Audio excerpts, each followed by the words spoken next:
Today we have Rick Sojda with us, and Rick is now partially retired after a career as a wildlife biologist with the U.S. Geological Survey, U.S. Fish and Wildlife Service, and Cornell University. Almost all his work is involved with the National Wildlife Refuge System, doing aerial surveys of waterfowl, managing waterfowl levels for ducks, planting, nesting, cover, building decision support systems for trumpeter swans, conducting wetland hydrology research, and being involved in law enforcement of wetland easement and migratory birds. Wow, that's quite a breadth of things that you're doing there. Rick currently serves as a research professor in the Giaborte School of Computing at MSU, where his interests are in artificial intelligence, decision support systems, and GIS. With the conclusion of the research he will discuss today, Rick is now involved in a project to test the feasibility of using new satellite imagery to count snow geese. So that'll be interesting. Can't imagine that you can get that detailed. That's great.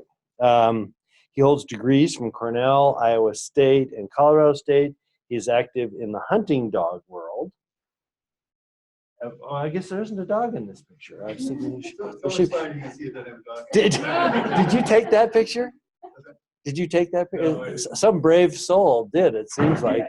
That gun is close enough to being pointed at you that it would be scaring me. But anyway, his dog world is impressive, specializing in Czech Fosex. Is that how you say it? Okay, and Czech version of the wire-haired pointing griffon. He has helped import over 40 puppies from the Czech Republic for hunters from Maine to Oregon over the past 5 years. So, if you're interested in hunting dogs, we know who to talk to. So, Rick. Thank you. Well, in the hunting dog, I think it's interesting that one of the projects that's coming up as well in computer science is we actually have 11 of our dogs now that have their genomes mapped. And we're going to actually use that and do some machine learning on some of that and look for relationships. So it's interesting stuff. Well, thanks for coming. My history with extension programs goes back to the 70s when I was at Cornell and actually served as a regional extension specialist with the New York Sea Grant program for a while. And I've always sort of maintained an interest in it and have done a lot of work related to it, although I've never actually had another appointment in extension. And a couple years ago, as I was retiring, this opportunity came up to try to help Montana State think strategically about where they might go in terms of gamebird extension programs. And that's the work that I'm going to talk about today. I do want to acknowledge my co-conspirators, Rachel Endicott from the Department of Animal and Range Sciences, Lance McNew also from Animal and Range Sciences, Dan Bailey, who now has left Pheasants Forever, and Darren Boss up in Havre at the Northern Research Center.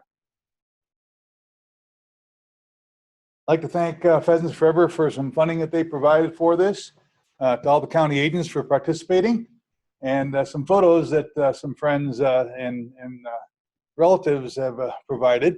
The one that you on the front there was actually Dushan Shmatana's photo. I think my dog was actually pointing that bird. He's not in the picture. But Dushan's a professional wildlife photographer that lives here in Bozeman. So that was his photo.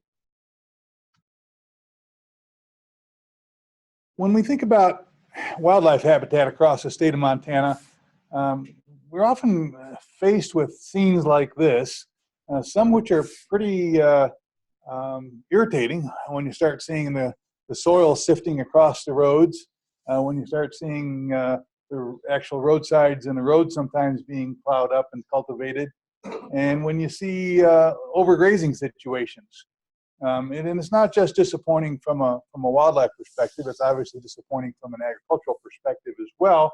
And as a wildlife biologist, we see these kinds of situations and realize that there is little or no wildlife habitat there as well, and begin to wonder how we might make a difference for that, so that scenes like this might become more prevalent, where you've got good habitat for upland game birds.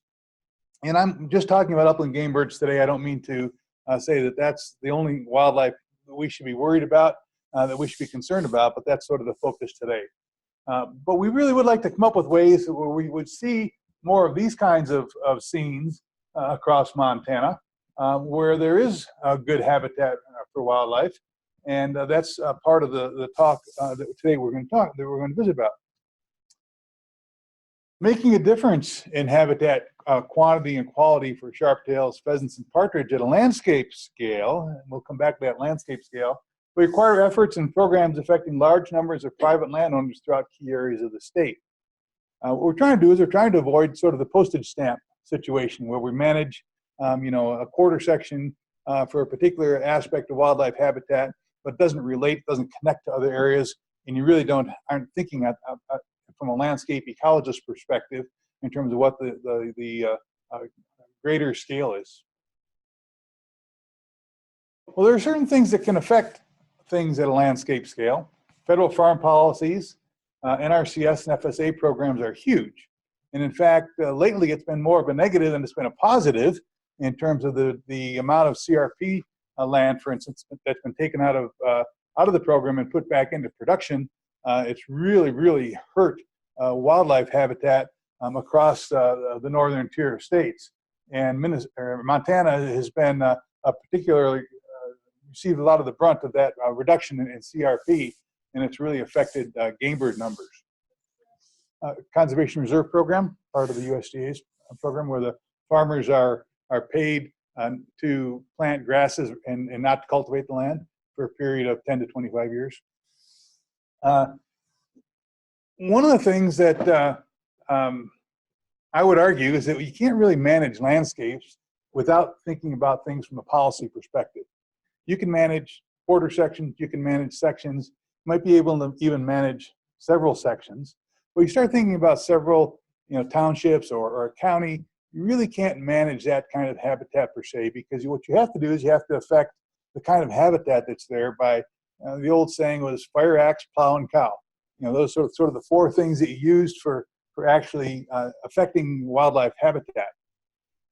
But at a landscape scale, how do we do that? I mean, that's what we want to do, right? We want to affect what's going on at those more local scales, even though we can't do that except through policies. But there are direct effects of groups like Pheasants Forever, Ducks Unlimited, and the such that make a difference. They have enough money and enough tendrils, if you will, in their programs across the state that they do make a difference.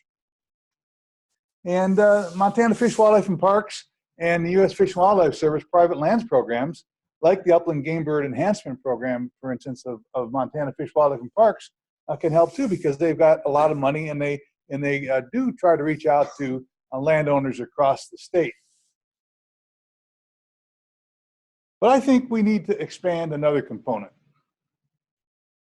We need to provide information to producers about farming and ranching practices that simultaneously benefit producers and birds.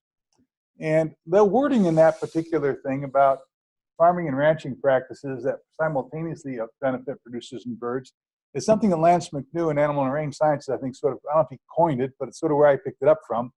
And I think it's really important, because if we can do things that will benefit ranchers and producers, then if they do it for their own benefit, and if there's a side benefit to wildlife, to me that's sort of a win-win situation all the way around, and that's how we're really going to affect things at a landscape scale.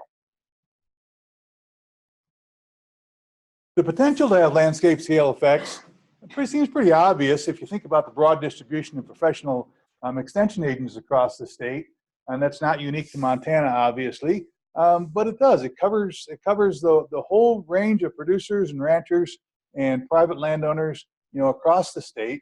It doesn't necessarily affect some of the other areas like this DNRC lands, our school section lands, and whatnot. But even there's an interaction between the extension agents and the farmers. And we know from research that's been done that university extension agents are one of the most trusted sources of information for farmers and ranchers. So if we would like to change the behavior of farmers and ranchers, whether it be for ag production or for anything else, one of the best ways of doing that is getting information to them through the university extension agents. But before building an extension program to benefit upland game birds, we first need to know the needs of county agents and their producers. And those are the people that are on the front lines. They're the ones that are doing the axe, fire, plow, and cow. And that's one of the things that's really important, is that we need to deal with them. And so we began by conducting a formal survey of county agents to find out what their needs were. The survey was sent to 56 agents, covering all 56 counties and 5 reservations. There were 25 responses, which was 45%. That's pretty typical of a lot of county extension agent surveys that I've seen in the literature. So it seems like maybe a little bit low at first. But the other thing to remember is that one of the things that the Extension Service asked us to do here was not to contact people individually. In other words, it had to be anonymous. The whole survey had to be anonymous. And the way we use the Qualtrics software, and to absolutely guarantee that anonymousness, if you will, we chose not to recontact the landowners individually, or excuse me, the agents individually, and say, hey, you haven't filled out the survey yet, please do, because we recognize that they might think of that. You can do that anonymously, but we figured that that might actually violate our demand that we were going to keep it totally anonymous. It was one of those things that we just chose to do it that way. On the other hand, Rachel, who had contacted all the agents, she actually did recontact them, just gave a broad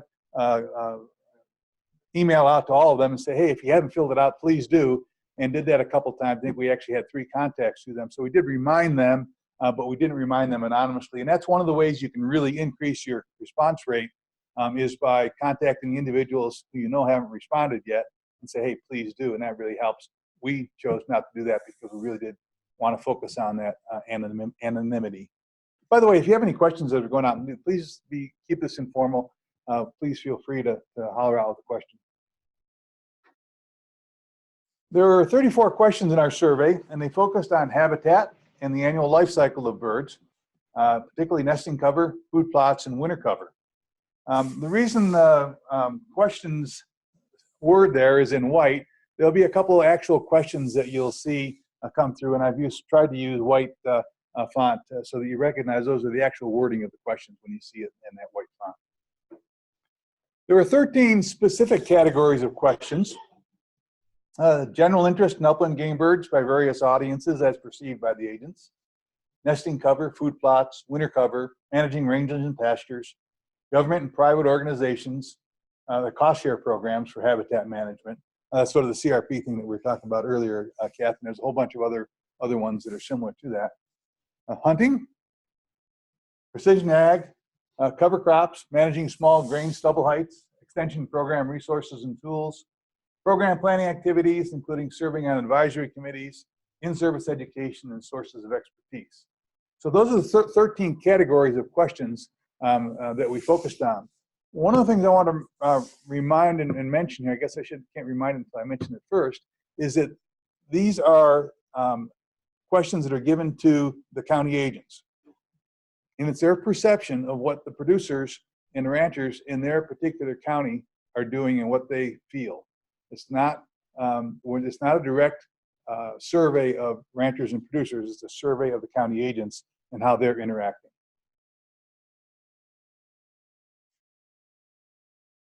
Let's look at some of the results.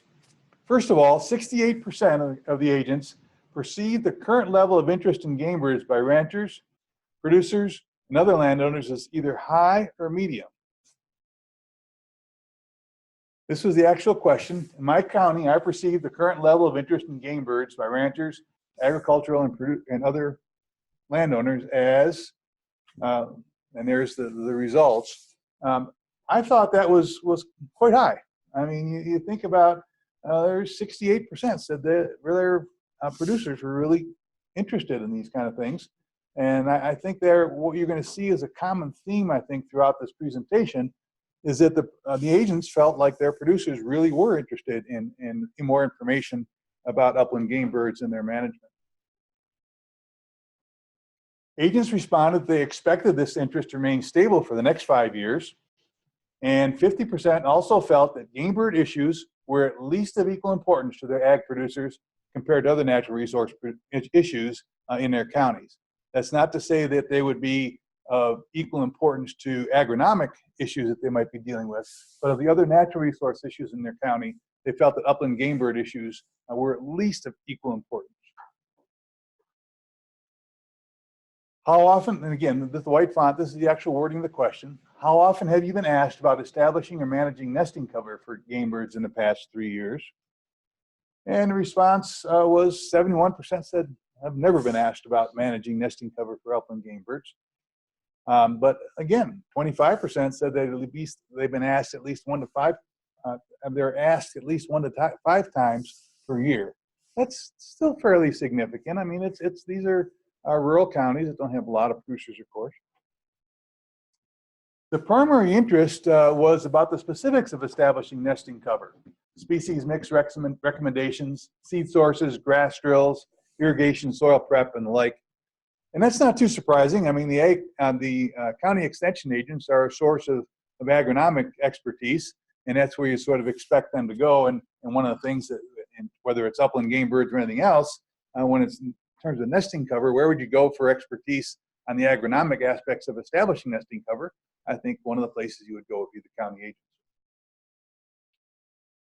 One of the other questions, how often have you been asked about establishing or managing food plots for game birds in the past 3 years?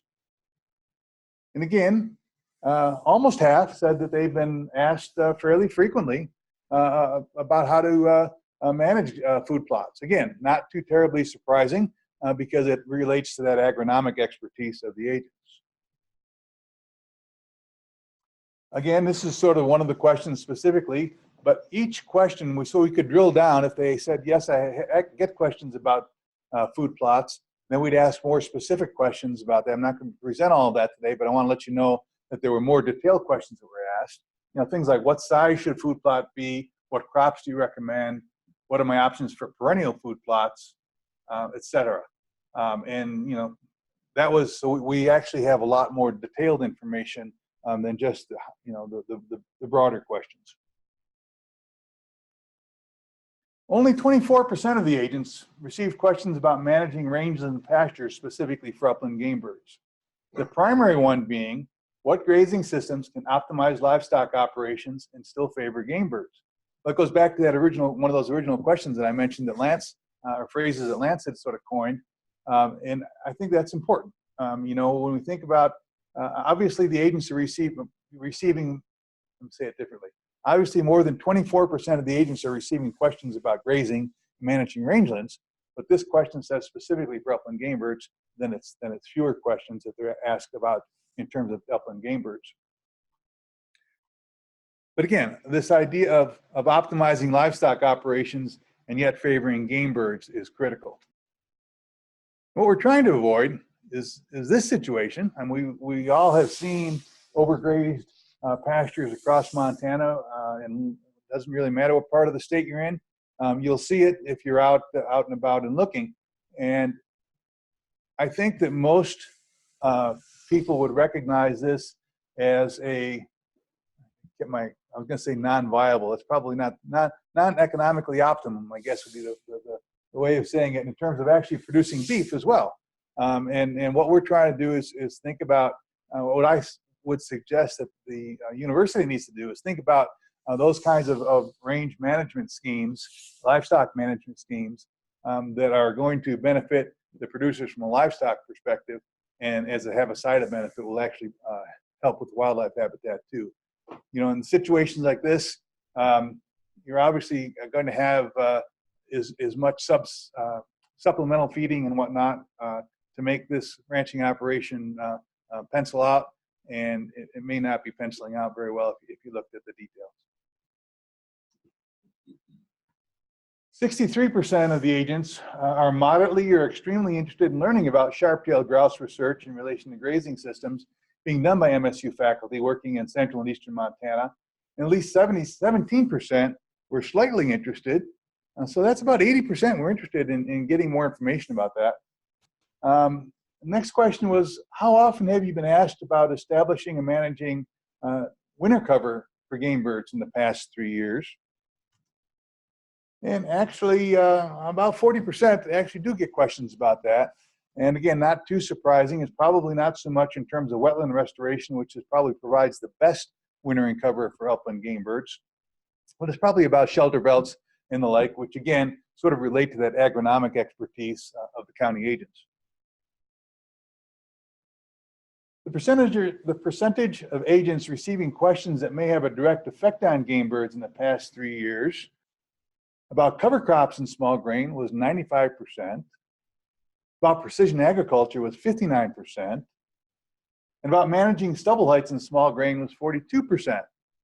Well, those three things are thought to have some benefits to wildlife. I don't know that it's actually been shown with a lot of data yet, but we think that providing cover crops, in particular in small grain, will have a lot of benefit to upland game birds. But I think the next thing that I'm going to show you is the really important part. Again, it has to do with having producers tackle things that are going to help them from a production standpoint, but also have side benefits to wildlife. But interestingly, a high majority of agents said producers were interested in how cover crops, precision agriculture, and managing stubble field heights, how they actually benefit game birds. 97% said those people that were interested in those three things were also interested in how it benefited game birds. That was probably one of the more surprising things. But obviously, I guess maybe it's not too surprising for those producers that are interested in those things. Maybe they have a propensity to be interested in wildlife anyhow. But not, basically almost all of the agents that we surveyed said that their producers were interested in that perspective. 78% of the agents ranked 6 groups as very or moderately interested in upland game birds. These aren't really too surprising. They're rural, non-farm ranch landowners, hunters, bird watchers, county conservation board members, watershed groups, and tourists. The agents all thought that they were interested in upland game birds. And they thought the general public, 54% of the general public in their county, were also interested in upland game birds. Again, that was a little, I don't know if it's higher or lower than I was expecting, but I think it's pretty substantial. And then we also asked questions, as I mentioned earlier, about the kind of tools that agents would be interested in. And the extension education tools that were ranked as most important by agents focused on personal interactions. Not too surprising for those of us that have worked with agents in the past. But there are things like demonstration days, field tours, and email advice are those things that were really interested. They didn't seem to be as interested in the kind of social media and computerized tools that we might sometimes get to them. To whom do you currently turn for expertise on game bird issues? The two sources were MSU Bozeman, which is not too surprising because they're MSU Bozeman employees. That's where they're going to be generally going to go. But also Montana Fish, Wildlife, and Parks, local biologists, they obviously saw those as good sources of information as well. 88% of the agents expressed interest in learning more about upland game bird ecology and management. That was much higher than I was expecting. I don't know what I was expecting, but it means that almost 90% of the agents said that, yeah, I want to learn more about this. And 80%, almost 80% responded as likely to participate in-service seminars or online courses on game bird ecology and management. And I think this is a signal to MSU if they were to develop these kind of programs, that agents across the state would in fact participate in them. I'd like to make 2 points here. Actually a pun intended. The first one being that information from our survey indicates a strong support for the development of upland game bird extension programs across Montana. And secondly, that this support was apparently driven by the number of questions the county agents receive on an annual basis. So it's not that they just have an interest in upland game birds because they're interested. I think it's being driven by their producers, their ranchers, having an interest as well and getting them questions. So we've sort of come up with 4 recommendations my co-authors and I. First one is to develop local and regional field plots, demonstration days, and field tours to highlight habitat practices for sharp-tailed grouse and ringneck pheasants, especially related to food plots and to cover crops and small grain rotations, seeing those were the two specific things that they said that they were particularly interested in.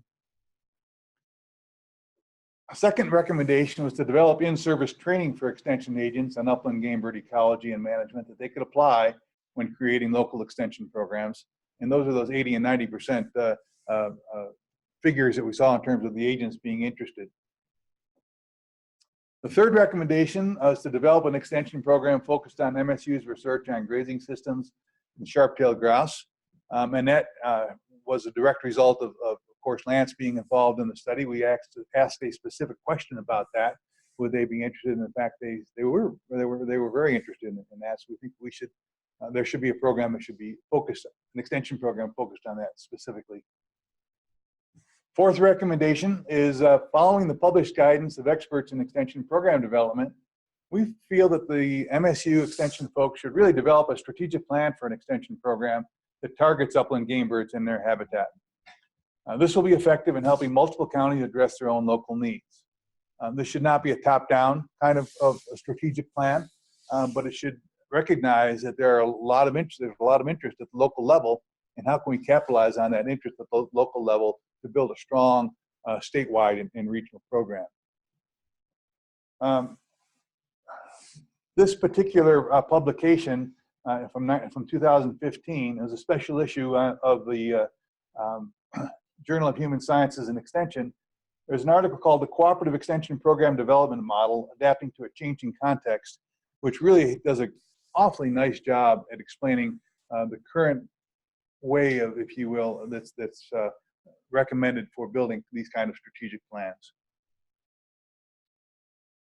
I think there are two pitfalls to avoid in future extension program development. One pitfall is to work alone on programs rather than cooperating with professionals and organizations who could contribute. It sounds pretty self-obvious, but let's not forget it. And secondly, conducting programs that do not relate to local needs or problems, you're not going to get either the buy-in from the county agents nor from their local producers. So they really do need to understand those local needs or problems. And I think we've done a pretty good job in this survey of recognizing and identifying some of those things that are prevalent across the state. But when you start developing a local program, you'll have to drill down a little bit further. This is another really top-notch publication from 2015. It's the 10 Steps for Planning Educational Programs that NDSU put together. It really just goes through the details of how one puts together those kind of programs, and I really recommend you, if you're interested in extension programs, that it's one to look at. So the key findings that we came across in brief summary: one, county extension agents get questions about upland game bird management on private land. Second, the food plot questions are the most numerous. Third, there's lots of interest in cover crops and small grain. And four, nearly all were interested in learning more about upland game birds. Those are I think, our four key findings. And I really think that by working with that number 4 and in trying to develop in-service training for our county agents, we can really then get them to be better trained, be more knowledgeable about actually affecting wildlife habitat across the state at that landscape level that we talked about when we first started.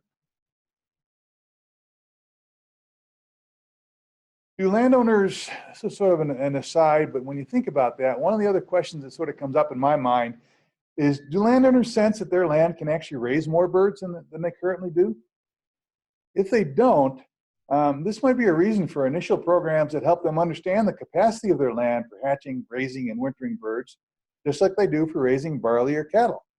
Now, maybe it's one of the reasons they don't really relate to why we should produce more upland game birds, is they don't recognize the capacity of their land to do so. And that might be another aspect of that in-service training that we could work on was programs that would help the local agents deal with that particular issue. I think that might be something that's really important. We've taken this information now, and we've given presentations to the Montana chapter of the Wildlife Society, Gatlin Valley chapter of Pheasants Forever, the board of directors there. I've spoken to the Montana Fish, Wildlife, and Parks Upland Gamebird Enhancement Council, and we've submitted a manuscript to the Journal of Extension on this. So hopefully, we can then now step away in a little bit and present this to Extension here at MSU, and hopefully they can run with it and see where there's opportunities for program development. Whether the Institute on Ecosystems might provide some of that leadership, Bruce, in the future is something I think we should at least visit about and see if it might not be a place where we can collaborate.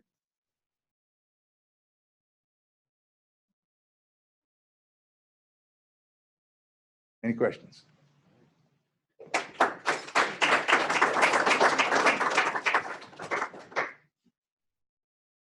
Yes. Who do you think should develop the program? Our current specialists? Yes. The question to repeat was: is there a current wildlife extension specialist at MSU, and who would develop these kind of programs in lieu of that position being vacant currently? There used to be, I think the funds for that position have been reabsorbed into the general program, and so there isn't a funded wildlife extension specialist now at Montana State. Rachel Endicott in rangelands and range and animal sciences is the current program leader for natural resource programs, and she would be the one to provide sort of the overall leadership, although she may not provide the actual specifics. Lance McNew, who is a professor there as well and a wildlife biologist, has an interest in pursuing those kind of things. Of course, his appointment doesn't have any extension funding with it. So those are the kind of things that really need to be addressed. 2 years ago, the #1 priority for Montana State University Extension to the legislature was to fund a wildlife biologist position. And that's sort of what got this research actually started, because we said, well, if you're going to do that, we'd be interested in knowing what kind of interest is the extension agents have, so that you can sort of give some focus to that kind of position. And that's sort of what got this started. You know, with the current biennium and the amount of cutbacks and everything that are going on, whether that's going to ever see the light of day is another question. But it's like all other programs. When there's someone who really advocates for that kind of program at the university level, it can happen. It just takes a question of trying to find the funds and someone that's really going to drill down and do it. Do you have any other observations from your perspective in terms of where it might happen? Okay. At one time, that extension specialist was in the ecology department. Back then, it was the Department of Biology, and then there was the split up of that department. Some of the folks went into the ag school. There's been a lot of changes over the time. Jim Knight was the old extension wildlife specialist. He has been retired now, so in that position, like I say, has gone away. So MSU is a little bit unusual in not having a wildlife extension specialist. So Rick, has there anyone attempted to map upland bird habitat and how that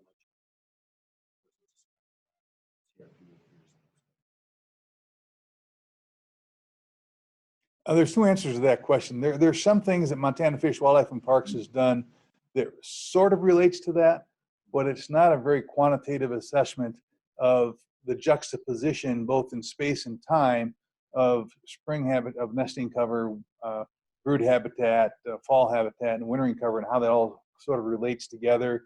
And is there an overlap between the different species of upland game birds? Specifically for sage grouse, because it has been such an important issue of late. There's some pretty good information about specifically sage grouse. There are some general maps that show the location, the range if you will, of the different species of game birds. But in terms of actually mapping the habitat, I'm not aware of anything that's of any substance in that regard, no. So there was a fairly big decline in CRP, or a lot of acres came out of CRP. Right. In the last 10 years, let's say. Oh, I think the last 5 years. 5 years. What, has that had an impact for you, or do you have a sense of that? I don't actually have the data in front of me, but one of the things that Fish, Wildlife, and Parks does specifically for ringneck pheasants is they do a crowing count in different parts of the state. I think that's shown a decrease in numbers of birds. There have been sharp-tailed leck counts where the birds, the males, they're dancing on their grounds and attracting females. Those have shown a decrease. So I don't think there's any real work done for gray partridge, but I think there are some indications that those numbers of birds are decreasing, and the problem is, as you're well aware, is it's a very complex situation. So you've got when you look at any one particular year, you got the issue of weather and what effect that had in terms of wintering, what effect it had in terms of nesting, what effect it had in terms of brood survival, all of those kind of things. And there's a this year's numbers of birds are related to the number of birds that were there last year, and so it becomes compounded when you try to say, well, it's this specific reason. But I think there's very little question across the Montana, North Dakota, and South Dakota in particular, and probably Minnesota, and a little bit lesser degree to Iowa. I don't think Iowa's seen quite the decline in CRP, and there's certainly a common knowledge amongst professional wildlife biologists that the number of upland game birds has really decreased, and it's a result of the decrease in the CRP acreage. But doesn't necessarily mean there's good data. It's just because they're not collecting that kind of data, I think. So Yeah. we talk about the win-win relationship in restoring this habitat, but is there farmers and things to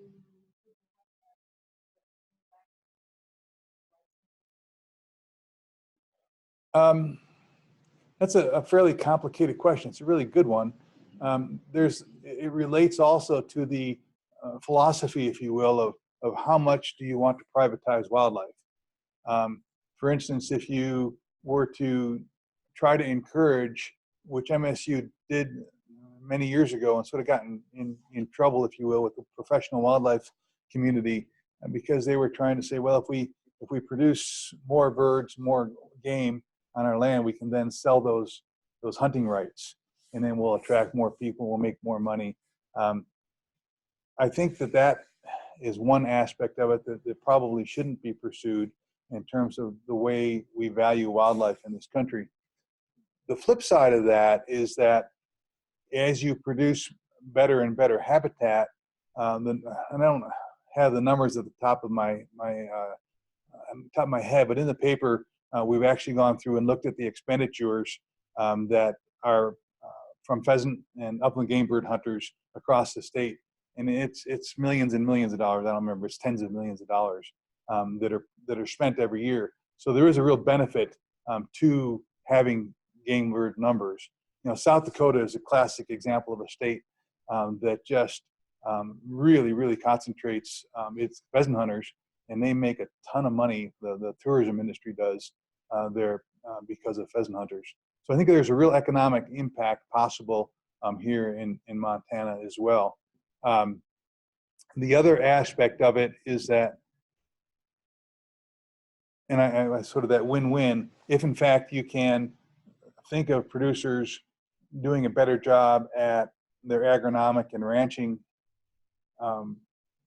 components of their operation, they're probably going to benefit themselves economically there, as well as benefit wildlife. And that's sort of where that win-win that Lance is talking about, and the kind of work that he's doing in eastern Montana is looking at different grazing systems, looking at the rates of gain on cows in those grazing systems to try to show this is the grazing system that's going to benefit you. And so if you have better, if you will, better habitat for your cows, you're also going to have better habitat for wildlife. And so it's that aspect of it that I think MSU is pursuing now at this point. And to some degree, Bruce, you might be able to relate to this in terms of precision ag. I mean, it's sort of that same kind of thought process is that if you are doing a better job at agricultural aspects of it, and you're not throwing money away at things that you shouldn't be, then in fact some of those areas that are not productive for agriculture will end up being productive for wildlife, and you'll benefit both your bottom line and wildlife. I don't mean to put words in your mouth, but that's being very general. Comment on that. I think one of that seemed like a great idea in many ways, but what's really constraining is the equipment size. Sure. Equipment size has grown because farms have gotten bigger and bigger. Fewer farmers, farm land is remaining the same. More and more acres to farm. You betcha. And there's single people doing 10,000 acres now, and but they're doing it with very, very large equipment, which means that that spans a lot of conditions. Probably ends up taking out areas that I would call ecological refuges and fields. They work right through them because the machines. And so I think that's a real constraining factor on that. Probably one that I should recommend you add into your questions. Thinking back on it. Sure. Yeah. So it's great, but that I think is really one of the fundamental issues associated with how we maintain some sort of refuge within the farming operation, even corners and things now. In some ways, maybe it provides for them, but I think mostly.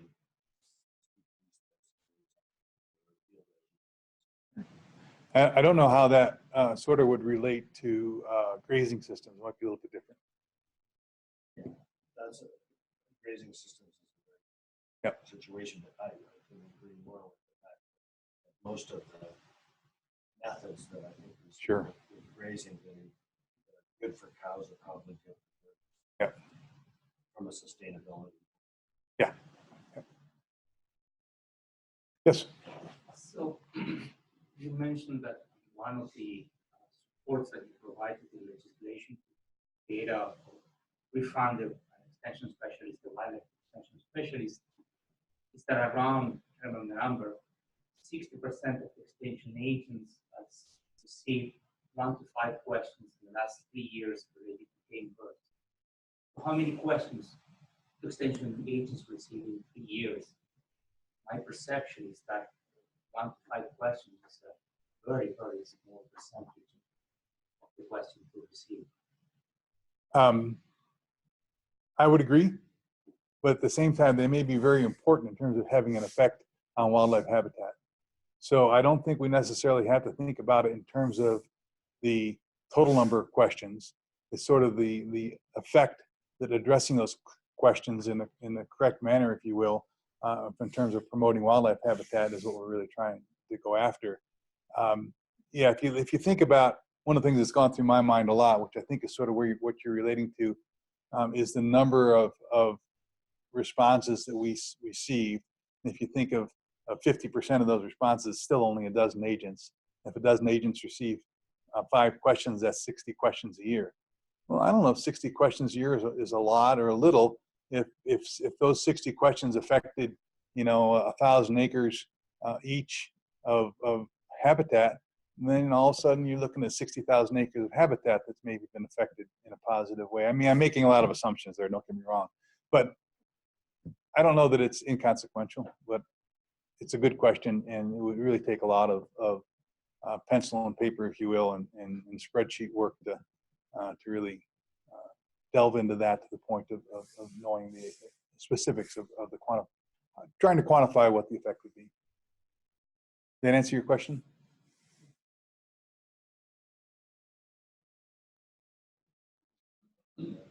Yeah. With the vacancy in the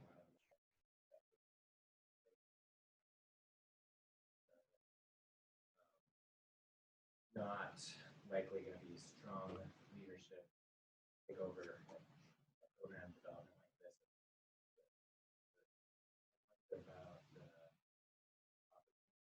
plug into existing programming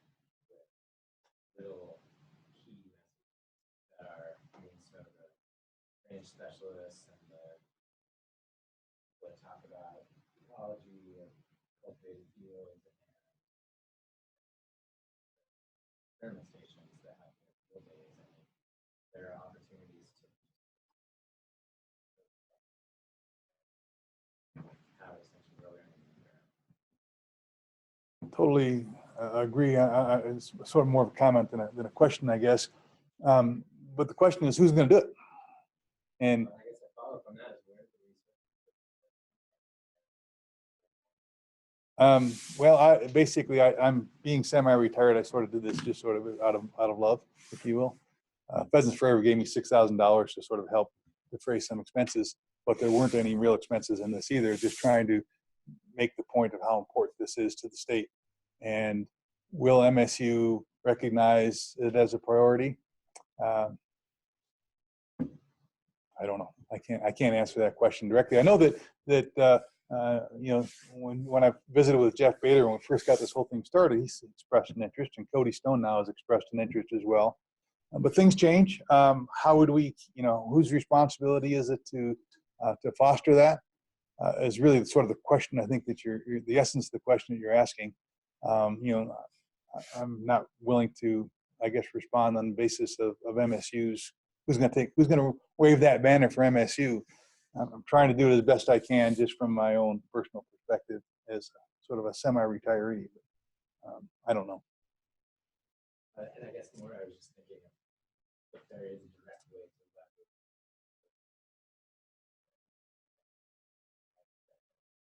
Sure. I mean, I'm sure you know considerations for